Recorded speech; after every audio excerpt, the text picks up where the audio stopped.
اللہ پر یقین، اندھیروں سے بنت روشنی تک ایک پاکستان کے ایک چھوٹے سے شہر کے پرانے محلے میں ایک تنگ سی گلی تھی، جہاں اینٹوں کے کچے پکے مکان ایک دوسرے سے جڑے ہوئے تھے۔ اسی گلی کے آخر میں ایک 2 کمروں کا پرانا سا گھر تھا۔ اس گھر میں رہتا تھا احمد، اس کے والد حاجی سلیم، والدہ اماں زینب اور 2 چھوٹی بہنیں۔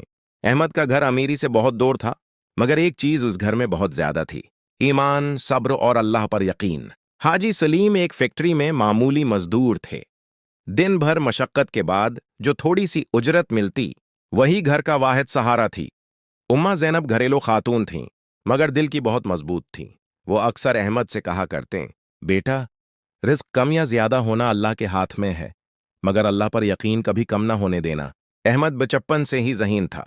اسکول کے اساتذہ بھی اس کی تعریف کرتے۔ اس کا خواب تھا کہ وہ بڑا ہو کر کچھ ایسا بنے کہ اس کے والد کو مزدوری نہ کرنی پڑے اور اس کی ماں کو کبھی فکر نہ ہو۔ غربت صرف و پیسوں کی کمی کا نام نہیں، بلکہ یہ انسان کے حوصلے کو روز آزماتی ہے۔ احمد نے بہت کم عمری میں یہ بات سمجھ لی تھی۔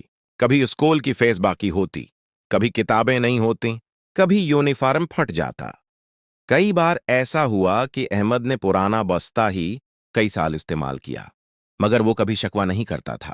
ایک دن اسکول میں ایک استاد نے سوال پوچھا: احمد، تم بڑے ہو کر کیا بننا چاہتے ہو؟ احمد نے پورے یقین سے جواب دیا: سر، میں ایک دن ایسا انسان بننا چاہتا ہوں جس پر میرے والدین فخر کریں۔ کلاس میں ہنسی آئی، مگر استاد خاموش ہو گئے۔ وہ احمد کی آنکھوں میں چھپے یقین کو دیکھ چکے تھے۔ جب احمد 9ویں جماعت میں تھا، تب ایک ایسا واقعہ پیش آیا جس نے اس کی زندگی کا رخ بدل دیا۔ حاجی سلیم فیکٹری جاتے ہوئے ایک حادثے کا شکار ہو گئے۔ ان کی ٹانگ بری طرح زخمی ہو گئی۔ ڈاکٹر نے صاف کہہ دیا، اب یہ کچھ عرصہ کام کے قابل نہیں رہیں گے۔ یہ جملہ سن کر اماں زینب کے قدموں تلے زمین نکل گئی۔ گھر کا واحد کمانے والا ہاتھ ٹوٹ چکا تھا۔ گھر میں فاقوں کی نوبت آ گئی۔ کرایہ باقی، بجلی کا بل جمع، اور احمد کی اسکول فیس بھی ادا نہیں ہو پا رہی تھی۔ ایک رات احمد نے اپنے والد کو چپکے سے روتے دیکھا۔ وہ پہلا دن تھا جب احمد نے اپنے مضبوط باپ کو ٹوٹتے دیکھا۔ اسی رات احمد خاموشی سے وضو کر کے نماز پڑھنے لگا۔ جب سجدے میں گیا تو ضبط ٹوٹ گیا۔ اس نے کانپتی آواز میں کہا: یا اللہ، میں کچھ نہیں جانتا، میں کچھ نہیں کر سکتا، بس تو جانتا ہے، اگر تو نے ہمیں چھوڑ دیا تو ہم کہاں جائیں گے؟ وہ دیر تک سجدے میں روتا رہا۔ آنسو جائے نماز کو بھگو رہے تھے، مگر دل میں ایک عجیب سا سکون اتر رہا تھا۔ وہ جانتا تھا کہ اللہ سنتا ہے۔ چند دن بعد اسکول سے خط آیا کہ اگر فیس جمع نہ ہوئی تو احمد کا نام کاٹ دیا جائے گا۔ اماں زینب نے کانپتے ہاتھوں سے وہ خط پڑھا۔ احمد سب سمجھ گیا۔ اس رات اماں نے آہستہ سے کہا: بیٹا، شاید تمہیں کچھ وقت کے لیے اسکول چھوڑنا پڑے۔ یہ الفاظ احمد کے دل پر ہتھوڑے کی طرح لگے۔ وہ پوری رات جاگتا رہا۔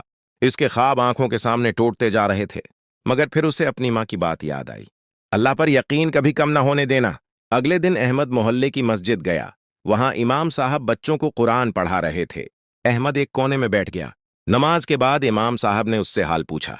احمد نے سب سچ سچ بتا دیا۔ امام صاحب نے صرف اتنا کہا: بیٹا، اللہ پر بھروسہ رکھو، اللہ راستے وہاں سے کھولتا ہے جہاں انسان سوچ بھی نہیں سکتا۔ یہ جملہ احمد کے دل میں اتر گیا۔ کچھ دن بعد محلے میں اعلان ہوا کہ ایک فلاحی تنظیم مستحق بچوں کی مدد کر رہی ہے۔ امام صاحب نے احمد کا نام بھیج دیا تھا۔ احمد کو یقین نہیں آ رہا تھا۔ اس نے سوچا، اتنے بچوں میں میرا نام کیسے آ سکتا ہے؟ مگر چند دن بعد اسے بلایا گیا۔ اس کی فیس ادا کر دی گئی، کتابیں بھی مل گئیں، یہاں تک کہ اسکول یونیفارم بھی۔ احمد کی آنکھوں میں آنسو تھے، مگر یہ آنسو شکر کے تھے۔ اس نے دل ہی دل میں کہا: یا اللہ، میں نے تجھ پر یقین رکھ کیا تھا اور تو نے مجھے بہت شرمندہ نہیں کیا۔ زندگی ہمیشہ ایک ہی خوشی پر نہیں رکتی۔ حاجی سلیم کی صحت بہتر ہونے میں وقت لگ رہا تھا۔ قرض بڑھتا جا رہا تھا۔ کئی رشتہ داروں نے تانے دیے: صرف دعا سے کچھ نہیں ہوتا، حقیقت کو مان لو۔ یہ باتیں احمد کے دل کو چیر دیتی، مگر وہ خاموش رہتا۔ وہ جانتا تھا کہ یقین کا راستہ تانوں سے گزرتا ہے۔ احمد نے پڑھائی کے ساتھ ساتھ محنت بھی شروع کر دی۔ وہ شام کو بچوں کو ٹیوشن پڑھاتا، جو تھوڑا بہت پیسہ ملتا گھر میں دے دیتا۔ اماں زینب اکثر کہتی: بیٹا، اللہ تمہیں کبھی خالی ہاتھ نہیں لوٹائے گا۔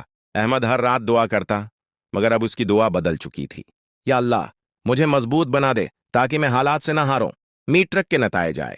احمد نے پورے شہر میں نمایاں نمبر حاصل کیے۔ لوگ حیران تھے۔ وہی لڑکا جس کے حالات سب سے خراب تھے، آج سب سے آگے تھا۔ اسے اسکالرشپ ملی، کالج میں داخلہ ہوا، پھر یونیورسٹی۔ ہر قدم پر اللہ نے اس کے لیے راستے کھولے۔ 11